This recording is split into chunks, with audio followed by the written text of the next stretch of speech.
G'day everyone.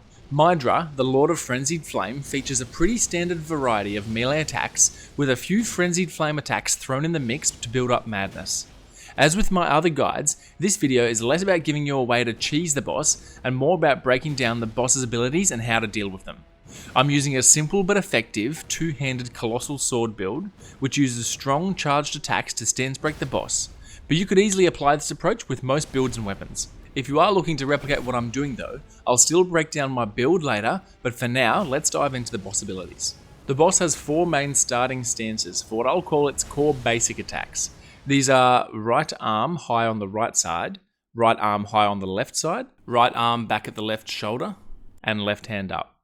These are important to take note of and absorb as best you can. When the boss starts with its right arm high on the right, it's going to be a three-part attack. The first slash is pretty slow, so don't go early, and then there's a slight delay, and then it's two quick dodges back to back. After this combo is one of the main times you'll do a charged heavy attack. When the boss starts with its right arm high on the left side of its head like this, there's two different combos that could come. The first is a three-part combo.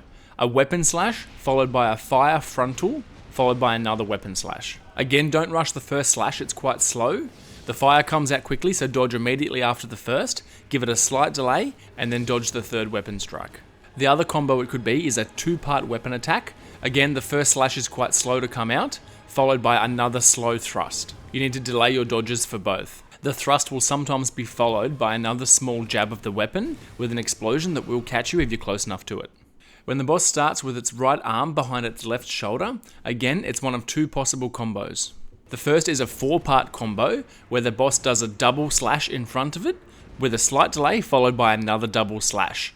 Both of those double slashes require back-to-back dodges, with a small delay in between each. The other possible combo starts the same way with a double frontal slash, but instead of doing another double slash, the boss does a burning dash away from you, leaving a fire wake. Leave a small delay after the first double slash, and then this simply requires one dodge away. Be aware you can roll into the fire wake and take damage that way as well. When the boss raises his left arm in the air without a weapon, he's simply going to smack you once or twice. This is the least dangerous as it does the least damage, but it's also the quickest to get out, so he'll often follow other combos with this. So these four starting stances will form the bulk of his abilities, but there's a few more to talk about as well. The boss has two gap closing abilities to be aware of. The first is just a single long-range thrust that will start with him with his right arm back leaning forward a little bit. He'll do a single powerful thrust towards you, and it just requires a single well-timed dodge. Be aware this attack can also have that same follow-up explosion we saw before. The second gap closer is indicated by the boss raising up into the air with a bit of a twirl like this, and then flying forward with a big sweeping slash. The boss will also use a few ranged fire attacks. Some are a horizontal sweep of flames, and some are a frontal burst, but they're all pretty easy to dodge.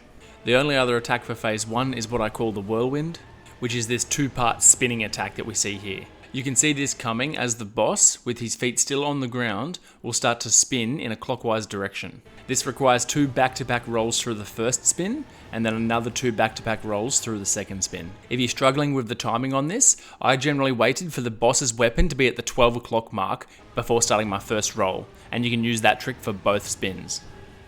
The boss will transition into phase 2 like this when he reaches about 70% health or you've broken his stance. This is actually very easy to deal with, you simply run away. No rolls or jumps or anything like that required, you just run out of the area of the explosion. Be aware he seems to kind of mark your location as he reaches the highest point, and so there's no rush to get away. Wait for him to kind of reach the top of the sky and then start running. Once you're in phase 2, he can still do all the same attacks from phase 1, and now he's got a few extra empowered flame abilities. Now when he does the same right arm up but on the left side of the head stance, but his sword is on fire, it's going to be a 5-part combo. The first two slashes are a moderate speed, you'll need a slight delay between each roll.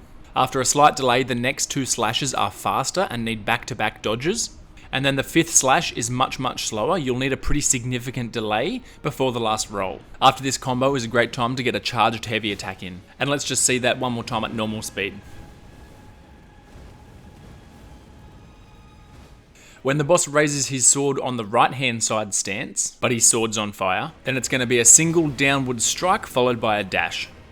And the last modified weapon attack is when he raises his sword horizontal on the right hand side, again with the weapon on fire. He'll dash forward with a big horizontal sweep, and then he'll raise off the ground in a twirl, finishing with another big sweep of flame.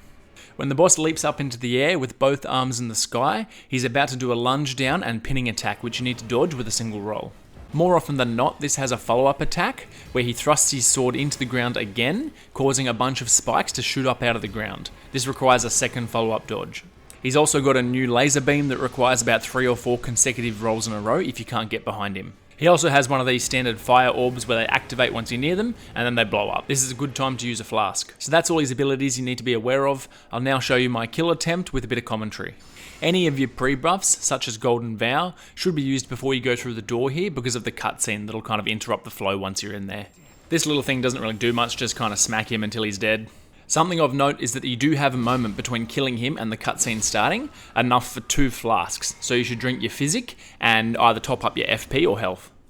Now his opening attack is always the same, so you should come out of this cutscene holding sprint and forward. All you want to do is get up to him and then dodge right behind him, with a second follow-up dodge a moment later. Follow that up with a heavy charged attack, and that is how you can start this encounter every single time. Now the boss has pretty low stance health. Usually 2 charged attacks plus 1 more basic attack was enough to stance break him. So I don't actually want to stance break him too early because that will trigger phase 2. I'll use another 2 basic attacks before getting in a final charged attack which will stance break him. Now that we've stance broken him, he's going to transition into phase 2. So we simply wait a moment and then start to run out. Now after the explosion goes off, you can actually run back into it without taking any damage. So if you are using this weapon or have another gap closer, you can use it here to get a bit of free damage. The approach is still the same in phase 2, simply dodge his attacks and get in those charged heavy attacks when we can to break his stance. Which I've done again here, so taking the critical. And then as a general rule, you should always do another charged heavy attack as they're standing up, but don't go too early like I did here or it'll miss. Now while I keep chipping him down, I'll talk about my build. I'm using the Ancient Meteroirc Ore Greatsword, which is a Colossal sword, but honestly use any Colossal sword that works for you with your stats.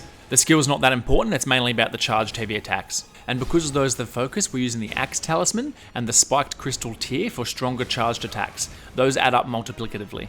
Couple that with the new 2-handed talisman for just stronger 2-handed attacks, which also multiplies in. And now we've got some really strong charged heavy attacks. Your last 2 talismans are situational. I just use the Dragon Crest Great Shield because it's always good, as well as the Great Jar Arsenal to enable us to have better defensive armor. Use whatever you want for the last crystal tier. I just used the stamina regeneration one. Now I did go very low because I took a few hits, but I didn't use a flask either, so it was still a pretty clean run. But hey, we're not here to be proud, we're here to kill bosses. So that's it everyone. If the video helped you at all, please drop a like, comment or subscribe. It really does help me a lot. Thanks for listening everyone. Cheers.